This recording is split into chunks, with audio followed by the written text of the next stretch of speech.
Daniel Harper had not planned to take the late evening train. Usually he drove home from the city, preferring the privacy of his car and the familiar rhythm of the highway. But that Thursday his sedan refused to start, and after a long day at the accounting firm, he found himself standing on the crowded platform of Northbridge Station, briefcase in hand, coat collar turned up against the wind. When the train arrived, Daniel stepped into the second carriage and chose a seat by the window. The glass reflected his tired face back at him as the city lights flickered past. He leaned his forehead lightly against the cool surface and let his thoughts drift. Tomorrow he would go to the lake house. The roof still needed patching before winter, and the dock had to be secured. He had promised his wife, Claire, that he would finally fix the loose steps. Promises, he thought bitterly, were easy to make. 2 stops later, the doors slid open again. A woman entered, scanning the carriage as if searching for someone. She hesitated, then her gaze settled on him. "Daniel?" she asked, disbelief and recognition mingling in her voice. He straightened. "Laura?" It had been nearly 15 years since he had last seen Laura Bennett. They had once worked together at a marketing agency downtown, shared lunches, deadlines, and the kind of friendship that forms quickly in youth and dissolves just as easily when life pulls people in different directions. She smiled, though there was something strained about it. "Mind if I sit?" "Of course not." She settled into the seat beside him, smoothing her coat over her knees. For a moment they exchanged the usual questions. "How are you? Where are you working now? Do you still live nearby?" But Daniel sensed that her mind was elsewhere. "Heading home?" he asked. Laura paused before answering. "Not exactly. I'm going to Riverside Care Center." He frowned slightly. "The hospice facility near Greenhill?" "Yes." "Is everything all right?" She looked out at the darkened suburbs, sliding past. "My former father-in-law is there. Mr. Bennett. He had another stroke last month." Daniel remembered vague stories from years ago. Laura's difficult marriage, the overbearing father-in-law who criticized everything from her cooking to her career choices. The marriage had not lasted. They had divorced quietly, without children, and Laura had moved to another part of the city. "You're visiting him?" Daniel asked carefully. "I go every other day." He turned fully toward her. "But you and Michael divorced years ago." 8 years, she said. He remarried almost immediately. "And his father, doesn't he have family? Michael? A daughter?" "He does," Laura replied. "Michael and his sister, Sophie." Daniel waited, sensing there was more. "They decided it was best for their father to be placed in Riverside," she continued. "They said the staff could provide professional care around the clock, that it would be too much for them at home." "And you?" Daniel asked quietly.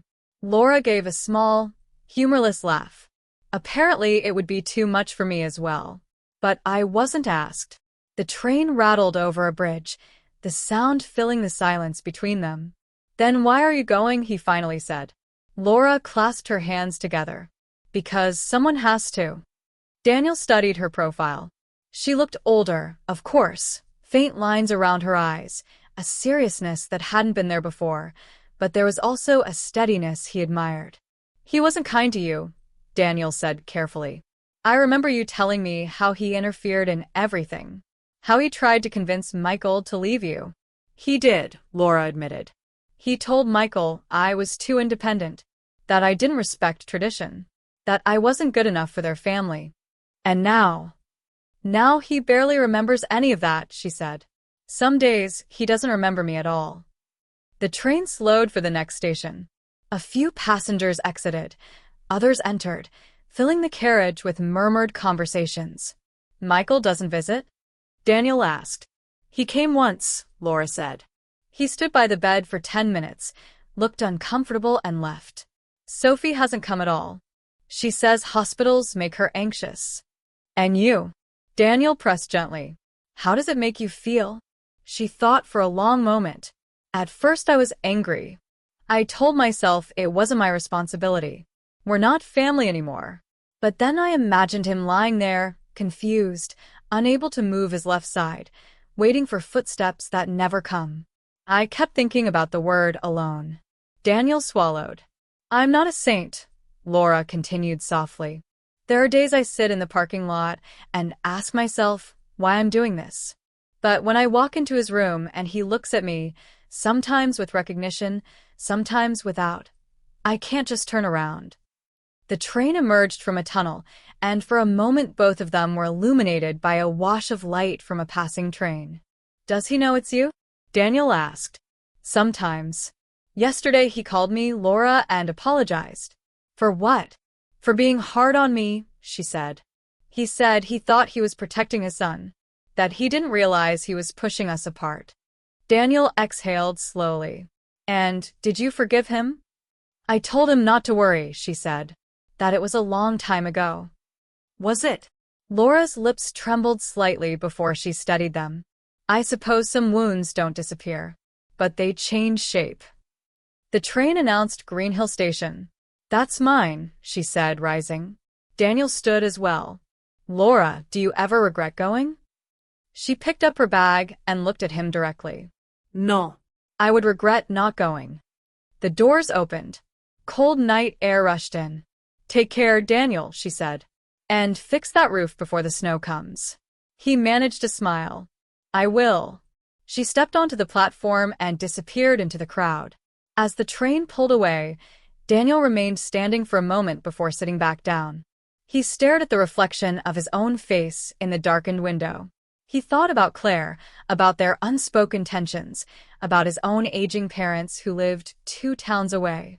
He thought about the ease with which people justified distance, explaining it as practicality, self-preservation, necessity. Someone has to. The phrase echoed in his mind all the way to his stop. He walked home from the station instead of calling a cab. The air was sharp and bracing. Streetlights cast long shadows on the pavement. When he reached his house, he paused at the gate, looking at the warm glow in the upstairs window. Inside, Claire was in the kitchen, drying dishes. You're late, she said without turning. Train schedule, he replied, hanging his coat. He watched her for a moment, then asked, When was the last time we visited your mother? Claire stopped moving. 2 weeks ago. Why? No reason, he said. I was just thinking. She turned, searching his face. Is everything all right? Daniel hesitated. I ran into an old colleague. She's been visiting someone in hospice. An ex-relative. Claire frowned. That sounds complicated. It is. And it made me wonder, he said slowly, what we owe people, even after they've hurt us. Claire leaned against the counter, arms folded. That's a heavy question for a Thursday night. I know. She softened slightly. We owe ourselves peace, Daniel. Sometimes that means distance. Sometimes, he agreed. But as he lay in bed later, listening to the steady rhythm of Claire's breathing, Daniel could not shake the image of Laura walking toward the softly lit building of Riverside Care Center. He imagined her sitting beside a narrow hospital bed, adjusting a blanket, pouring water into a plastic cup, speaking gently to a man who had once tried to erase her from his son's life. He wondered whether he possessed that kind of strength, or whether he had simply been fortunate enough never to be tested. The following Saturday, Daniel found himself driving not to the lake house, but in the opposite direction, toward Greenhill. He told Claire he needed to run an errand. It wasn't entirely a lie. He did need something, though he wasn't yet sure what. The road curved along the river before narrowing into a quieter residential area. Riverside Care Center stood at the end of a tree-lined street, a low brick building with wide windows and carefully trimmed hedges. It did not look like a place people went to die. It looked almost peaceful. Daniel sat in his car for several minutes, engine idling. He felt faintly ridiculous. He wasn't family. He hadn't been invited. He barely even knew the man lying inside. But he had not stopped thinking about Laura. Finally, he turned off the engine and stepped out. Inside, the air smelled faintly of antiseptic and lavender. A receptionist glanced up. Can I help you? I'm here to visit Mr. Thomas Bennett, Daniel said, hoping his voice sounded more confident than he felt. Are you family? Daniel hesitated. An old friend. She studied him for a moment, then nodded. Room 214. down the hall, to the left. The corridor was quiet. A nurse pushed a cart past him, offering a polite smile. From behind one closed door came the soft hum of a television. From another, the low murmur of voices. When Daniel reached room 214, the door was slightly ajar. Laura sat beside the bed. She was leaning forward, carefully spooning soup into a frail man's mouth. His hair was thin and white, his face hollowed by illness. One side of his body lay unnaturally still beneath the blanket. Daniel knocked lightly. Laura turned, and for a split second, surprise flashed across her face. "Daniel? I hope you don't mind," he said quietly. "I was nearby." She looked at him for a long moment, then gestured toward a chair. "You can come in." He stepped inside. The room was simple but clean, a small cabinet, a vase with fresh carnations, a framed photograph of a younger Mr. Bennet standing stiffly beside a smiling couple, Michael and, presumably, Laura from years ago. Mr. Bennet's cloudy eyes shifted toward Daniel. "Who's that?" he rasped. "A friend," Laura said gently. "This is Daniel." Mr. Bennet studied him, as if trying to place him in some distant memory. "You from the bank?" Daniel almost smiled. "No, sir." Laura set the bowl aside and wiped Mr. Bennet's mouth with a napkin. "Enough for now," she murmured. The old man's gaze drifted back to the ceiling. Daniel sat quietly while Laura adjusted the blanket and checked the foreline with practiced care. "You've done this before," he observed softly. She shrugged. "You learn." "Does the staff help?"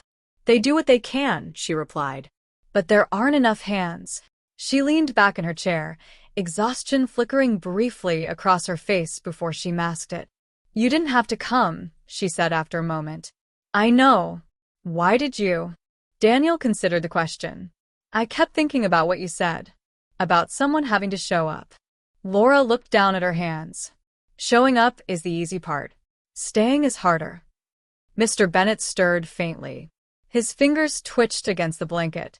Laura immediately leaned forward. "I'm here," she whispered. The words were simple, but the tenderness in them caught Daniel off guard. He found himself studying the man in the bed. This was the person who had once criticized Laura relentlessly. The man who had urged his son to divorce her. And yet here she was, adjusting his pillow with the patience of a daughter. "Does Michael know you come?" Daniel asked quietly. "Yes." "And he says it's my choice." A faint edge entered her voice. "He's very good at stepping back and calling it respect for autonomy." Daniel frowned. "That sounds like avoidance." "It is," she said simply. They fell silent again. After a while, Laura stood. "I need to speak with the nurse about his medication." "I'll stay," Daniel offered. She hesitated, then nodded and stepped out. For the first time, Daniel found himself alone with Mr. Bennet. The old man's breathing was uneven. His eyes shifted toward Daniel again. "You her husband?" he whispered. "No." "Good," Mr. Bennet muttered faintly. "Didn't deserve her." The words startled Daniel. Mr. Bennet's gaze seemed sharper now, as if a moment of clarity had broken through the fog. "I was wrong," he said, voice trembling. "Pride makes fools of men." Daniel leaned closer, so he could hear. "She's very kind to you." "She shouldn't be," Mr. Bennet replied. "Not after." His voice trailed off. Daniel thought of his own father, stern, proud, slow to apologize. He wondered what regrets lay buried beneath that rigid exterior. Laura returned a few minutes later. "He's resting," Daniel said quietly. She studied his expression. "Did he say something?" "He said pride makes fools of men." Laura's lips parted slightly. Then she gave a small, sad smile. "That sounds like him." They sat together until Mr. Bennet drifted fully to sleep. When they finally stepped outside, the afternoon light had softened. Leaves skittered across the pavement in the cool breeze. "You didn't have to do that," Laura said again. "I know," Daniel repeated. She wrapped her coat tighter around herself. "Sometimes I wonder if I'm doing this for him, or for me." "What do you mean?" "If I walk away, I become like them," she said quietly. Like Michael. Like Sophie. I don't want to carry that weight. Daniel considered this. So, it's about who you want to be. Yes. They began walking toward the parking lot. My daughter asked me yesterday why I spend so much time here, Laura continued. Daniel blinked. You have a daughter? 7 years old. Emma. I didn't know. I don't talk about my personal life much, she said. But she sees everything. Children always do. One day she'll face her own choices. I want her to understand that compassion isn't weakness. Daniel nodded slowly. And yet, Laura added, I'm tired. Some days I resent them all. That's human. She stopped beside her car. Do you ever think about how you'd act if the roles were reversed? Daniel thought of Claire, of his parents, of the unspoken tensions that simmered beneath ordinary days. I'm not sure, he admitted. Laura smiled faintly. Honesty is a good start. They parted ways in the parking lot. That evening, Daniel drove to see his own parents without announcing his visit. His mother answered the door, surprised but pleased. Daniel, we weren't expecting you. I know, he said, stepping inside. I just thought I'd come by. His father sat in the living room, reading the newspaper. He looked up over his glasses. Everything all right? Yes, Daniel said. Everything's fine. But as he sat between them on the worn sofa, listening to their familiar bickering about trivial things, he felt something shift inside him. The future, which had always seemed distant and abstract, suddenly felt closer. Fragile. Later that night, as he drove home, his phone buzzed. A message from Laura. He asked for you. Said he wanted to apologize properly tomorrow. Daniel stared at the screen. He had walked into Riverside out of curiosity, perhaps even guilt. Now he felt something else. Responsibility. He typed back. Tell him I'll come. The next morning, as he shaved in front of the bathroom mirror, he caught his own reflection and paused. Who do I want to be? The question no longer felt theoretical. It felt urgent. When Daniel returned to Riverside Care Center the next afternoon, the sky hung low and gray, as if the world itself were holding its breath. He walked through the familiar glass doors with less hesitation this time. The receptionist recognized him and gave a small nod. No questions. Room 214. Laura was already there. She stood by the window, speaking softly to a nurse. When she noticed Daniel, relief flickered across her face. I'm glad you came, she said. How is he? He's had a difficult morning, but he's lucid right now. Daniel stepped closer to the bed. Mr. Bennett looked smaller than he had the day before, as though the illness had quietly carved away another piece of him overnight. His eyes opened slowly when Daniel approached. You came back, the old man whispered. Yes, sir. Mr. Bennett shifted his gaze toward Laura, then back to Daniel. Close the door. Laura hesitated, then gently pushed the door shut and returned to her chair. The room felt suddenly intimate, heavy with unsaid things. I owe you both words, Mr. Bennett murmured. Especially her. Laura leaned forward slightly, but said nothing. I was not a good man, he continued, each sentence costing him visible effort. I thought authority meant control. I thought protecting my son meant deciding for him. Daniel remained silent. I told him she was wrong for him, Mr. Bennett said, nodding faintly toward Laura. Too strong. Too opinionated. I mistook strength for threat. Laura's fingers tightened around the armrest of her chair. I poisoned my own house, he went on. And when the marriage failed, I told myself I had been right. Pride is a comfortable lie. The oxygen machine hummed softly beside the bed. I don't ask forgiveness to ease my conscience, Mr. Bennett said. I ask because I see now what I refused to see then. Character. His eyes rested on Laura. You had it. I did not. Laura swallowed. It was a long time ago. Not long enough, he whispered. Silence settled over them, but it felt different now, less tense, more fragile. Daniel cleared his throat gently. Mr. Bennett, Laura has been coming every week, sometimes more than that. The old man's eyes filled with faint moisture. I know, he said. The nurses told me. My own children send flowers. She brings herself. Laura blinked rapidly, as if holding something back. I don't want you here out of obligation, Mr. Bennet said. You owe me nothing. I'm not here out of obligation, she replied softly. Then why? He asked. Laura took a long breath. Because bitterness grows if you feed it, she said. And I was tired of feeding it. Daniel felt the weight of her words settle in his chest.